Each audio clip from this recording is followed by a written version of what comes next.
കഴിഞ്ഞ ബിഗ് ബോസിലുണ്ടായിരുന്നു. കഴിഞ്ഞ ബിഗ് ബോസിൽ ഉണ്ട്. വോട്ട് ചെയ്തായിരുന്നോ?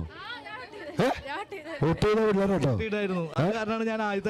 മൈക്കൊന്ന് സൗണ്ട്. ഹലോ, എന്റെ മൈക്ക്. അല്ല, ഒരു മിനിറ്റ്. എനിക്ക് വോട്ട് ചെയ്ത ആളെ നിങ്ങൾക്ക് കാണിച്ചു തരാം. ആദ്യത്തെ ദിവസം പിന്നെ ചെയ്തതാണ്. ഒന്ന് കേറിക്കോ. ഒന്ന് ആദ്യത്തെ ദിവസം ചെയ്തു. എനിക്ക് വോട്ട് ചെയ്തു. ആദ്യത്തെ ദിവസം ഞാൻ ആദ്യത്തെ ആഴ്ച ഔട്ടായി. ഒരു ദിവസം ചെയ്യാൻ പറ്റുള്ളൂ. അതാണ്. എന്തായാലും വോട്ട് ചെയ്തതിൽ വളരെയധികം താങ്ക് യു കേട്ടാ. ഞാനൊരു പാട്ട് പാടിയിട്ടുണ്ടായിരുന്നു. ആ പാട്ട് ഓർക്കണ്ടോ? എന്തായാലും വളരെ നല്ല പെർഫോമൻസ് ആയിരുന്നു എല്ലാവരുടെയും. അപ്പൊ ഇത് ടോപ്പ് സിംഗറാണ്. ടോപ്പ് സിംഗറാണ് ഫ്ലവേഴ്സിലെ. ഈ കുട്ടികളൊപ്പം ഇവര് ഗ്രൂപ്പ് ഡാൻസ് ചെയ്യുമ്പോൾ ഡാൻസ് ചെയ്താണ്. കലക്കി. അടിപൊളി. തിമിർത്തു. പിന്നെ വേറെ എന്തൊക്കെയുണ്ട് വിശേഷം? അപ്പം മറ്റേ ഉണ്ടോന്ന് പാടുവോ? ഈ മൈക്കിൽ പാടിക്കും. വേണ്ടേ? നല്ലൊരു നടന്നുകൊണ്ടിരിക്കുകയാണ്. ഈ മൈക്ക് എന്റെ മൈക്ക് കണ്ടോ? ഹലോ. ഓക്കെ. അല്ല, ഞാൻ പറയുന്നത് അറിയോ? പറഞ്ഞ 64ാമത് നല്ല കലോത്സവം നടന്നുകൊണ്ടിരിക്കുകയാണ്. അതിനിടയിൽ ആ ഉണ്ടപ്പാട്ട് പാടണ്ട എന്നാണ് ഞാൻ പറയുന്നത്. അതിന് പകരം ഞാൻ വേറെ ഏതെങ്കിലും കാവിരി തുമ്പിൽ കാത്തിരുന്ന പൈതലേ, എന്റെ കാവിരി തുമ്പിൽ കാത്തിരുന്ന പൈതലേ, നീ വന്നതെന്തിനോ, നീ പോയതെന്തിനോ, നീ വന്നതെന്തിനോ, നീ പോയതെന്തിനോ, നീ വന്നാലും പോയാലും ഉണ്ടാ കാവിരി തുമ്പിൽ കാത്തി. ഞാന് ബിഗ് ബോസിൽ നിന്ന് വന്നിട്ട് എനിക്ക് ഏറ്റവും ആദ്യം എന്റെ വീട്ടിൽ വന്നിട്ട് ഇന്റർവ്യൂ ചെയ്ത ഒരാളാണ് ഹൈദരിക്ക. ഏറ്റവും ആദ്യം വീട്ടിൽ വന്നു, അത് കഴിഞ്ഞിട്ട് ഇന്റർവ്യൂ ചെയ്ത ഒരാളാണ്. അവിടുന്ന് ഉള്ളൊരു ബന്ധമാണ്. രണ്ടാമത് എൻട്രി വരും. തീർച്ചയായിട്ടും 50ാമത്തെ എപ്പിസോഡ് എനിക്ക് വീണ്ടും ഒരു എൻട്രി കിട്ടി. ഒരു ഒറ്റ പോക്ക്. പിന്നെ ഒരു ഉണ്ടായിട്ട് അങ്ങോട്ട് പോയി. എനിക്ക് അദ്ദേഹത്തെ ഭയങ്കര ഇഷ്ടമാണ്. ആളുകൾക്കൊക്കെ ഇഷ്ടമായിരുന്നു. പക്ഷെ ബിഗ് ബോസ് ആണല്ലോ അല്ലേ? അല്ല, നമുക്ക് ബിഗ് ബോസ് എന്ന ഷോയിൽ കയറാൻ പറ്റുക എന്ന് പറഞ്ഞാൽ തന്നെ ഏറ്റവും വലിയൊരു കാര്യമാണ്. പിന്നെ കയറി കഴിഞ്ഞാൽ പിടിച്ചു നിൽക്കുക എന്ന് പറഞ്ഞ ഒരു ഭാഗ്യമാണ്. പക്ഷെ കയറാൻ പറ്റി. നമുക്ക് ഒരാഴ്ച നമുക്ക് എന്താണ് ഞാൻ മനസ്സിലാക്കാൻ പറ്റി.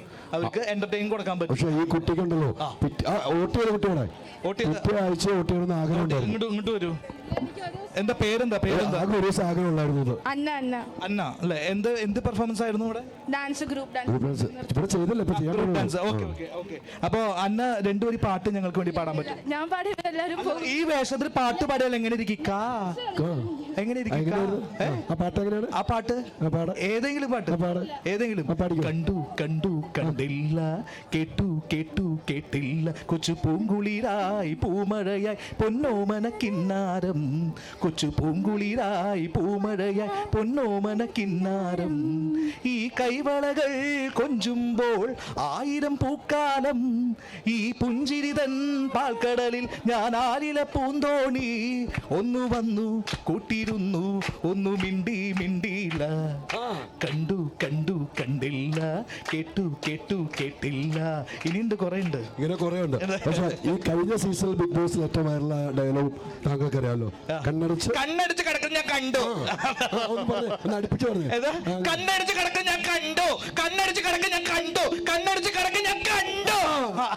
ഈ കഴിഞ്ഞ ബിഗ് ബോസിലെ അല്ല, ഞാനിങ്ങനെ പറഞ്ഞപ്പോ ബാക്കിലൊരു ചേച്ചി ചെവി പോത്താണ്. അത് അപ്പോ അല്ല, ഈ ബിഗ് ബോസ് എല്ലാ ബിഗ് ബോസിലും ഓരോന്നൊക്കെ ഉണ്ടാവും അല്ലെ? വൈറലായിട്ട് സംഭവം ഉണ്ടാവും. ഞാൻ പറയുന്നത് എന്താ വെച്ച് കഴിഞ്ഞാല്, ഹൈദരിക്ക എല്ലാവരെയും ഇന്റർവ്യൂ ചെയ്ത് ഹൈദരിക്ക മുൾമനിൽ നിർത്തുന്ന ഒരാളായിരുന്നു. ഈ ഹൈദരിക്ക പാട്ട് പാടുന്നത് നമ്മളാരെങ്കിലും കണ്ടിട്ടുണ്ടോ? നമ്മളാരെങ്കിലും കണ്ടിട്ടുണ്ടോ? പാട്ട് പാടുന്നത് കണ്ടിട്ടുണ്ടോ? സൗണ്ട് പോയാലും രണ്ടും ഒരു പാട്ട്. അല്ല, അത് പറ്റില്ല. പാടണ്ടേ? പാട്ട് പാടാൻ കൂടെ പാടും. ഒരു നാടൻ പാട്ട്. ഏതെങ്കിലും നാടൻ പാട്ട് പാടും. ട്രാക്കൊന്നും വേണ്ട. ട്രാക്ക് വേണ്ട. നമ്മൾ രണ്ടും കൂടെ പാടും. ഏത് നാടൻ പാട്ടാ? പിന്നെ ഏതെങ്കിലും ഇഷ്ടമുള്ള പഠിക്കും. ഏതെങ്കിലും ഇഷ്ടമുള്ള പഠിക്കോ. ഇതൊരു ഇഷ്ടമുള്ള പഠിക്കോ. നമുക്കൊന്നും അറിയില്ല, അല്ല കുഴപ്പം. ഈ പാടി അതിന്റെ കൂടെ പാടും. വരക്ക ചക്കര ചോള കണക്കിന് തുടുതുടുത്തൊരു കല്യാണി, തുടുതുടുത്തൊരു കല്യാണി. കൊടകരയിലെ കബഡിയാടുമ്പം കണ്ടടി ഞാനൊരു മിന്നായം, കണ്ടടി ഞാനൊരു മിന്നായം. ചാട്ടുളി മുന തോള തോളക്കണ മൂർച്ചയുള്ളൊരു നോട്ടമാ, മൂർച്ചയുള്ളൊരു നോട്ടമാ. വിളിച്ചിട്ടല്ല ഞാൻ പറഞ്ഞിട്ടല്ല ഞാൻ വേല വേണ്ടടി കല്യാണി, വേല വേണ്ടടി കല്യാണി, വേല വേണ്ടടി കല്യാണി. കാട്ടിലെ മാനിന്റെ തോലുകൊണ്ടുണ്ടാക്കി മാരാരു പണ്ടൊരു ചെണ്ട, കാട്ടിലെ മാനിന്റെ തോലുകൊണ്ടുണ്ടാക്കി മാരാരു പണ്ടൊരു ചെണ്ട. താളമിടുന്നോർക്ക് പൊൻപണം കിട്ടാൻ തല്ലുകൊള്ളുന്നൊരു ചെണ്ട, താളമിടുന്നോർക്ക് പൊൻപണം കിട്ടാൻ തല്ലുകൊള്ളുന്നൊരു ചെണ്ട. വോട്ടു പിടിക്കാൻ അലാറുന്ന ചെണ്ട, പട്ടണം ചുറ്റുന്ന ചെണ്ട. വോട്ടു പിടിക്കാൻ അലാറുന്ന ചെണ്ട, പട്ടണം ചുറ്റുന്ന ചെണ്ട. കാട്ടിലെ മാനിന്റെ തോലുകൊണ്ടുണ്ടാക്കി മാരാരു പണ്ടൊരു ചെണ്ട, ചെണ്ട. എന്തായാലും 64ാമത് കലോത്സവം തൃശ്ശൂരിൽ തന്നെ എത്തിച്ചേർന്നു. 10 വർഷത്തിന് ശേഷമാണ് തൃശ്ശൂരിൽ എത്തിച്ചേർന്നിരിക്കുക. വളരെയധികം ഹാപ്പിയാണ്, വളരെയധികം ഹാപ്പിയാണ്. കാരണം തൃശ്ശൂരിന് ഒരു പ്രത്യേകത എന്ന് പറഞ്ഞു കഴിഞ്ഞാൽ എല്ലാ സ്റ്റേജിലും എല്ലാവരും എൻജോയ് ചെയ്യാണ്. വേറൊരു തൃശ്ശൂർ പൂരമാണ്. സാധാരണ തൃശ്ശൂർ പൂരം ഒരു ദിവസമാണെങ്കിൽ നമ്മുടെ ഇത്തവണത്തെ പൂരം 5 ദിവസമാണ്. അതായത് കലോത്സവം ഒരു തൃശ്ശൂർ പൂരമായിട്ട് തന്നെ എല്ലാ തൃശ്ശൂർക്കാരും എൻജോയ് ചെയ്യാണ്. എല്ലാവരും ഇറങ്ങിയിരിക്കുകയാണ്, എല്ലാ സ്റ്റേജിലും പോവുകയാണ്. പിന്നെ മാത്രമല്ല ഓരോ സ്റ്റേജിലും ഓരോരുത്തരുടെ പെർഫോമൻസ് കാണുമ്പോൾ എന്നെ പെർഫോമൻസ് അയക്കാം. എന്റെ ദൈവമേ, അത്രയും കുട്ടികളുടെ ഓരോരുത്തരുടെ പെർഫോമൻസ് കാണുമ്പോൾ നമ്മൾ അത്ഭുതത്തോടുകൂടി നോക്കി നിൽക്കുകയാണ്. ഈ അത്ഭുതത്തോടെ നോക്കിയിരുന്നല്ലോ. ഗ്രൂപ്പ് ഡാൻസ് കാണാൻ സ്റ്റേജിൽ പോയോ? ഞാനിത് ഇപ്പൊ കണ്ടിട്ടാണ് വരുന്നത്. വെച്ചൊന്ന് കണ്ടാലോ? അല്ല, ഇവിടെ വെച്ചിട്ട് കാണാം. ഇവിടെ വെച്ച് ഓ, പിന്നെന്താ ഇവിടെ ഇപ്പൊ കണ്ടിട്ട് മോള് കണ്ടിട്ട് മോളു. അതാണ് ഇതിന്റെ ആളുകളോടുണ്ട്. ഞാൻ ദത്തെടുത്തോട്ടോ, ഇപ്പൊന്നും തരുന്നില്ല, പരിപാടി വേണ്ടി തരുന്നുള്ളൂ. അനുമതി മേടിച്ചു ഞാൻ. അപ്പൊ ഇത് നമുക്ക് ഇവിടെ നിന്ന് കാണാം. എന്റെ സൗണ്ട് കുറച്ചു നേരം മൈക്ക് ഏൽപ്പിക്കാനോ സുഹൃത്തുക്കളെല്ലാം ഏൽപ്പിക്കാൻ പറ്റുള്ളൂ. വാളൊക്കെ കൊണ്ട് മാറി കേട്ടോ. പിന്നെന്താ, അന്ന് വോട്ട് ചെയ്ത് എന്റെ ദേഷ്യമൊക്കെ ഉണ്ടാവും. ദേഷ്യമുണ്ട്, പിന്നെ വോട്ട് ചെയ്യാൻ പറ്റില്ലല്ലോ.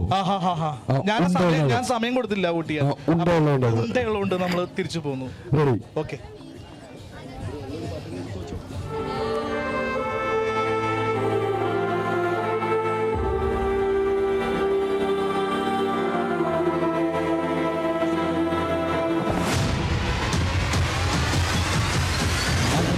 മനമുണരും രാജസൂര്യൻ വീരപഴശ്ശി, പോരാടും വീരത്തിൻ വീരരാജൻ വീരപഴശ്ശി. അലരാടും വീരോടെ മണ്ണിൻ നിറകനിവോടെ രക്തതീള തുടിയോടെ വീരപഴശ്ശി. വാളിൻ മുനയാൽ ചരിതമെഴുതിയൊരു വെള്ളക്കാരോട് പൊരുതിയിറങ്ങിയൊരു മലയാളത്തിൻ മഹിമ പാടി വരും പുരളിമലയിലൊരു സിംഹനാദമായി പിറവിയെടുത്തൊരു രാജപരനായകൻ വീരപഴശ്ശി.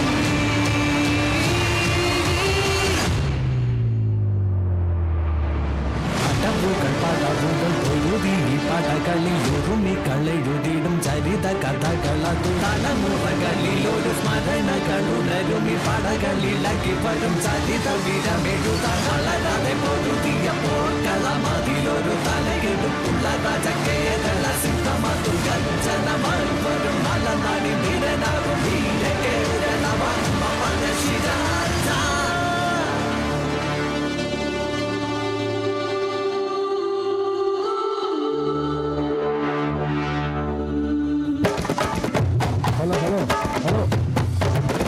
ഹലോ, മതിയപ്പോ മതി, പാട്ട് നിർത്താം. അതെന്താ പാട്ട് നിർത്താൻ ഒരു 10 മിനിറ്റാണ്.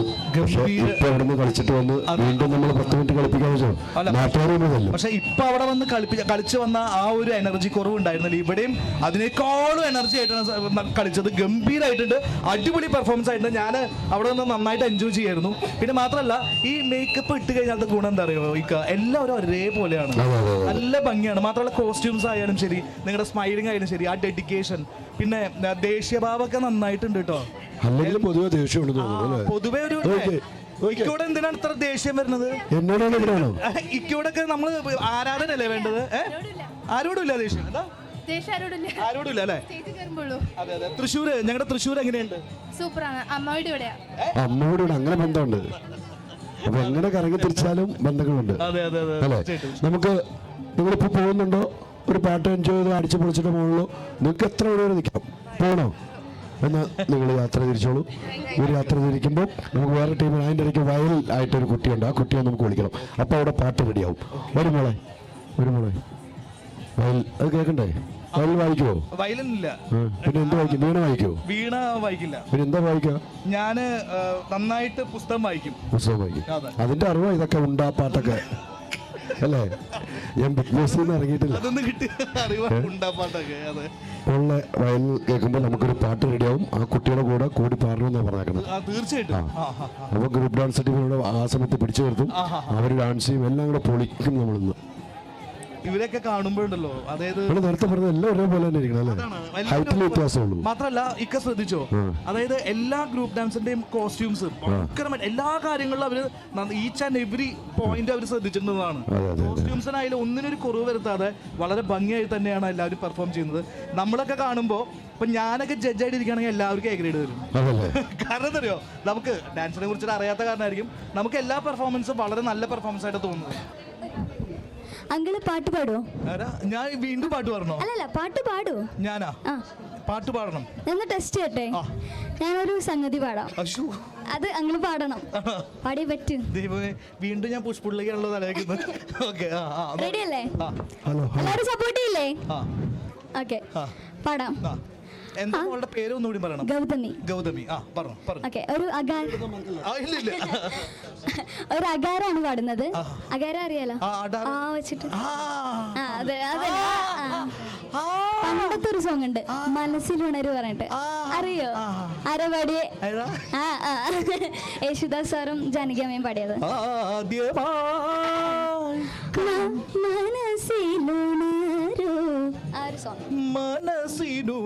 പഠിക്കോ? ഞാൻ പാടാം.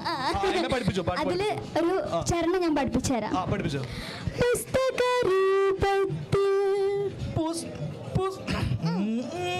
ഒന്നുകൂടി.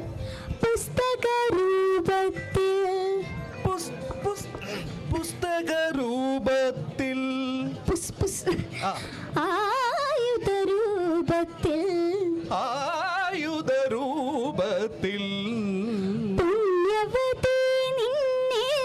പുണ്യവതി നിന്നെ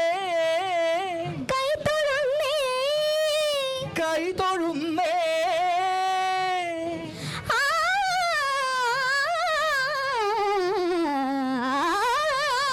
അമ്മേ, അയ്യോ എനിക്ക് വയ്യേ. ഇതെന്നെ മനഃപൂർവ്വം. എന്താ പറഞ്ഞേ കേട്ടില്ല. ഒന്നുകൂടി പറഞ്ഞേ.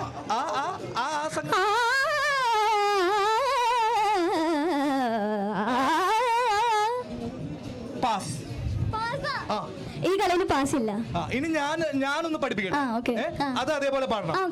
നിങ്ങൾ കൈയടിക്കണം. ഇക്ക എന്റെ കൂടെ കൈയടിക്കണം.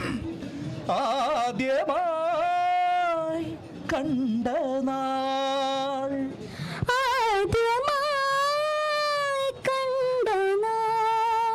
പാതി വിരിഞ്ഞു നിൻ പൂമുഖം.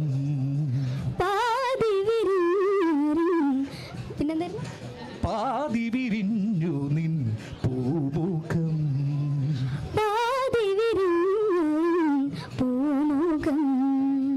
കൈകളിൽ വീണൊരു മോഹന വൈഡൂര്യം നീ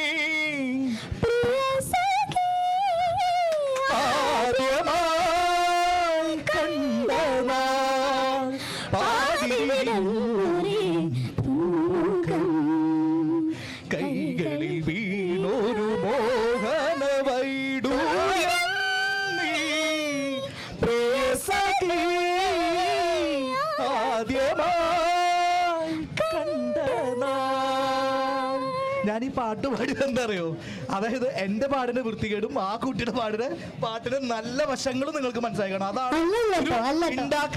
അതാണ് ഒരു ഗായകനല്ലാത്ത ഞാനും ഗായികയായിട്ടുള്ള ഈ കുട്ടി തമ്മിലുള്ള വ്യത്യാസം. ഞാൻ പാട്ടൊന്നും പഠിച്ചിട്ടില്ല, പക്ഷെ വളരെയധികം അല്ലേ വളരെ എന്താ തൊഴിൽ ഞാൻ തൊഴുത് ഇതൊന്നും ഞാൻ ആരോടും പറഞ്ഞിട്ടില്ല. എപ്പോഴും ഉണ്ട മാത്രമേ ഉള്ളൂ ഉണ്ട മാത്രമല്ല, ബിഗ് ബോസിൽ ഉണ്ടപ്പാട്ട് മാത്രം ഓർത്തരുത്. എന്നാ അങ്കിൾക്ക് ഒരു സോങ് ഞാൻ പറയട്ടെ. തെങ്ങേ തെങ്ങേ തെങ്ങേ തെങ്ങേ അത് പാടും. എന്ത് തേങ്ങ തേങ്ങാപ്പാട്ടോ? തേങ്ങാപ്പാട്ടില്ല എന്റെ തെങ്ങേ തെങ്ങേ തെങ്ങേ. അതെ, അങ്ങനെ ഒരു പാട്ടുണ്ടോ? എനിക്കറിയില്ല. വേറൊരു പാട്ട് പാടി. വേറെ സിത്താര മാമിന്റെ ഒരു സോങ് ഉണ്ട്. പഠിക്കോ. നടുപ്പേച്ച് കീറി നടുപ്പേച്ച് കീറി നടുപ്പേച്ച് കീറി ഓ നടുപ്പേച്ച് കീറി നടുപ്പേച്ച് കീറി ഓ നടുപ്പേച്ച് കീറി. ഇനി പാട് ബാക്കി. പഞ്ചമി തിങ്കൾ പുഞ്ചിരിക്കുന്നു വഞ്ചന കണ്ണാളെ, അക്ഷരപ്പൂവിൻ തേൻകൂടം വാർന്നോ സുന്ദരി പെണ്ണാളെ, മഴവില്ലിന്റെ വർണ്ണങ്ങൾ അനുരാഗത്തിൻ ചായങ്ങൾ, മഴവില്ലിന്റെ വർണ്ണങ്ങൾ അനുരാഗത്തിൻ ചായങ്ങൾ, അഴകേഴും നിന്നിൽ കണ്ണും വെച്ച് കണ്ണേ പുണ്ണാരേ, പഞ്ചമി തിങ്കൾ പുഞ്ചിരിക്കുന്നു വഞ്ചന കണ്ണാളെ, അക്ഷരപ്പൂവിൻ തേൻകൂടം വാർന്നോ സുന്ദരി പെണ്ണാളെ. അപ്പൊ എന്തായാലും എനിക്ക് ഇങ്ങനെ ഒരു അവസരം തന്നതിൽ ഒരുപാട് സന്തോഷമുണ്ട്. സിത്താര ചേച്ചിയുടെ പാടിയ നടുപ്പേജ് കീറി അത് തന്നെ ആവർത്തനം റിപ്പീറ്റ് വരുന്നത്. ഇത് പഠിക്കുന്ന സമയത്ത് പുസ്തകങ്ങളെ മത്സരത്തിൽ വേണം, പിന്നെ നടുപ്പേജ് കയറുന്നത്, അതുകൊണ്ടാണ് പിടിക്കാറുള്ളത്. മനസ്സിലായോ? എന്റെ അമ്മ കേട്ട് കഴിഞ്ഞാൽ എന്റെ വീട്ടുകാരെ ഏറ്റവും നല്ല പരിചയമുള്ള ഒരാളാണ്. കേട്ട് കഴിഞ്ഞാൽ ഭയങ്കര സന്തോഷമാവും. അതെ, നടുപ്പേജ് കീറിയിരിക്കുന്ന ഒരാളാണ്. എന്തായാലും ജീവിതത്തിൽ ഏറ്റവും നല്ല ഉയരങ്ങളിൽ എത്തട്ടെ, വലിയൊരു പാട്ടുകാരി ആവട്ടെ. വലിയൊരു പാട്ടുകാരി ആയി കഴിഞ്ഞാൽ ആ സിനിമയിൽ പാടുമ്പോൾ ആ പാട്ടിൽ അഭിനയിക്കാൻ ഞങ്ങൾ രണ്ടുപേരും ഉണ്ടാവും. ഇങ്ങനെയാണല്ലോ, ഇങ്ങനെയാണ് കുട്ടികൾ വരുന്നത്. അതാണ് എല്ലാവർക്കും അവസരം. പിന്നെ മോളുടെ ഒരു പ്രത്യേകത എന്ന് പറഞ്ഞു കഴിഞ്ഞാല്, ഇപ്പോഴത്തെ കുട്ടികൾക്ക് ചില കുട്ടികൾക്ക് കാണാം, അതായത് പാട്ട് പാടാൻ പറഞ്ഞാൽ അയ്യോ വേണ്ട നാണം, അങ്ങനെ ഒരു നാണമില്ലാതെ വളരെ നല്ല രീതിയിൽ എല്ലാവരും എൻജോയ് ചെയ്ത് പാടുന്ന വിസ്മയ്ക്ക് നല്ലൊരു കൈയടി കൊടുക്കണം. ഇങ്ങനെ ഒരു അവസരം എനിക്ക് ഇവിടെ കുറച്ച് നേരം ഇവിടെ നിൽക്കാനുള്ള ഒരു അവസരം തന്ന എൻ്റെ പൊന്ന് ഹൈദർഗയ്ക്ക് ഒരുപാട് സന്തോഷമുണ്ട്. 64ാമത് കലോത്സവം കാണാൻ വന്നതിലും ഇങ്ങനെ ഒരു നല്ലൊരു പ്രോഗ്രാം കണ്ടക്ട് ചെയ്ത് ഇവിടെ ഓരോരുത്തർക്കും എല്ലാവരും മുഖത്ത് ഭയങ്കര ഹാപ്പിയാണ്. ആ ചേട്ടനൊക്കെ ഭയങ്കര ഹാപ്പി ആയിട്ടിരിക്കുന്നത് എല്ലാവരും. അങ്ങനെ ഒരു കൂട്ടത്തെ മുഴുവൻ എൻജോയ് ചെയ്യിപ്പിക്കാൻ അറിയുന്ന ഒരാളാണ് നമ്മുടെ ഹൈദർക്ക. അപ്പൊ ഹൈദർക്കയ്ക്ക് നല്ലൊരു കൈയടി കൊടുക്കുക. ഇങ്ങനെ ഒരു അവസരം തന്നതിൽ ഒരുപാട് സന്തോഷം. അത് നന്ദി വേണ്ട, നമ്മളൊരു കുടുംബല്ലേ. അതോടൊപ്പം മോളെ ഒത്തിരി സന്തോഷം കേട്ടോ. എനിക്ക് തോന്നുന്നു ഇവിടെ വന്ന് പ്രവേശന ഓപ്ഷനുകളായി വന്നിട്ട് ഇവിടെ എല്ലാ ചാനലിലും പോയെങ്കിലും ഇത്രയും സമയം നമുക്ക് വേണ്ടി ചെലവഴിച്ച് അതിനൊരു ബിഗ് സല്യൂട്ട്. അതിനൊപ്പം പേരൻസിന് ബിഗ് സല്യൂട്ട് കേട്ടോ. എവിടെയെങ്കിലും വെച്ച് നമുക്ക് കാണണം, പാലക്കാട് വരുമ്പോൾ ഒക്കെ കാണും.